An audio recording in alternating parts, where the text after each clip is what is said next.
know, you've said it a lot this year, but just kind of this might have been the most challenging game, just personnel-wise, of the season for you. What more can you say about the way your guys responded after, I think, trailing by 22 after the first quarter, and then won the final three quarters, I think, by 6 points? Yeah, super proud of the group. Obviously, no one in this organization or in that locker room wants to lose a game in general and not lose another one on the streak that we're on. But I would say the competitive spirit of this group was on display today. And you just said it, like not a great first quarter. Mobley hit a ton of threes in that first quarter. And I thought that our guys just continued to stick with it. We changed coverages. We got Daquan Jeffries out there trying to play the 5 and Cody playing the 5. And, it didn't matter. They were just excited to be on the court, just competing. And I think that obviously it hurts you a little bit offensively when you don't know kind of where you're supposed to be. But defensively, I thought that their communication level went to another level with our Reds, which was great to see. And I thought we cleaned up some of the red clean exchanges, which was really good. There was a physicality. Just like really proud of the overall group and the defensive effort. And then I think it kind of fueled some of our ability to play out in transition, and they trusted the pass. And unfortunately couldn't make a couple more threes today too, which would have been nice. Obviously, in that second half, using Taj when you can, not having Mark available, you've got to have somebody in there playing the 5 just by circumstance. I mean, how do you think the guys embraced it? I'm not sure if it was Josh necessarily or Cody, but what do you say to them when they're, center matchups? And I'm sure it's a position they haven't had a ton of experience with, at least at the NBA level. Right. The biggest message to them is, as we are small, we all have to be engaged. Because I think that our first shot defense, we have some guys that can guard at a high level. And so the first shot defense I have confidence in is going to be good, and we can create some misses, but then we all have to be participating on the defensive glass. And, there's going to be a one-on-one of Mobley and Allen, Wade, some of their bigger guys to make sure that we clean up the glass. And then the other conversation is just where to be offensively. Again, like you said, not being in that 5 position for some of our out-of-bounds plays or half-court sets. It's just a little bit different.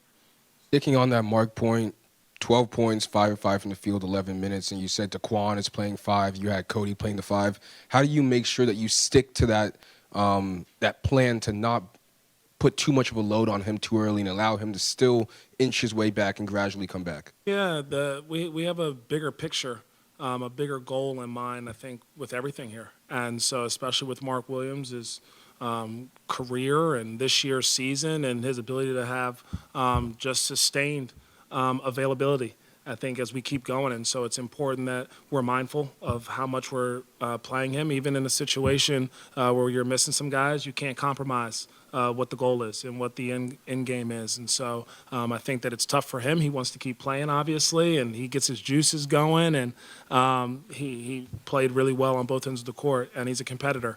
And he feels like he wants to be out there with our guys, but we had to be smart and stick to the plan.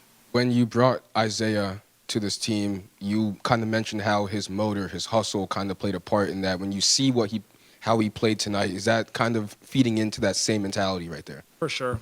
You see it on both ends. I will say I was even a little bit taken back by just how aggressive he was defensively too. A bunch of deflections, a couple steals, getting on the floor for things.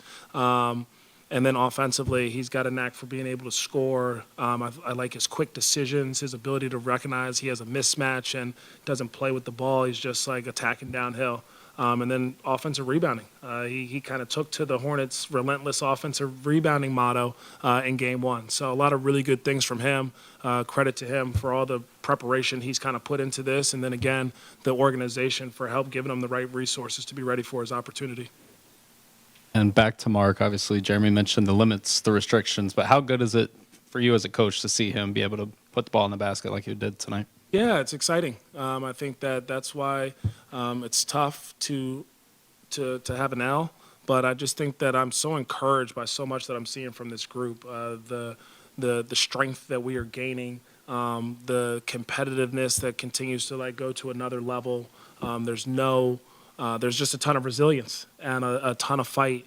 And I think that we are finding the encouraging things, the positive things to take away from every game and continue to learn and grow together.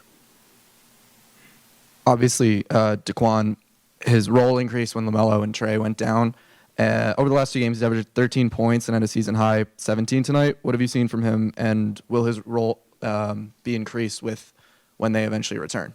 I've seen, again, a guy that's just been hungry. I think that throughout his rehab stint, he did a really good job of coming in and working every day and asking questions during practice. And there was a diligent worker there. And usually guys that prepare well are ready for their opportunity, and he has been. And so he's kind of given us a lot of really good things on both ends of the court. Defensively, he's got great size. We're able to play him today, having him guard Mobley and Allen, and then at times we put him on Mitchell or Garland. And so his defensive versatility has been really helpful. And offensively, he's made some great quick decisions too: catch and shoot, catch and drive, and playing with the pass. And if he can continue to do those things, it'll help him. You mentioned that bigger picture you have as an organization. Obviously, we can guess some of the specifics of what that guideline would be, but when you go on a stretch like these where you have these games that just falter at the end, is it more security in knowing that both as a head coach, GM, owner, y'all have that same mindset of that bigger picture? Yeah, there's definitely alignment across all groups and areas of this organization, which is phenomenal. And I don't think it's like that everywhere, so I don't take that part for granted. And so I think that as we continue to learn about each other and evaluate ourselves and our situation and where we are, we're just focused on trying to be obsessed with daily improvement. The competitiveness needs to be there for 48 minutes or whatever the game asks us, because there are overtime games that happen. And then just consistent togetherness. Whether we're up or down, we're not front runners. We got great communication, I think, on both sides of the floor. And these guys just continue to even to see the guys that are hurt right now and how engaged they are during games. There's just so many positives to take away from our group right now.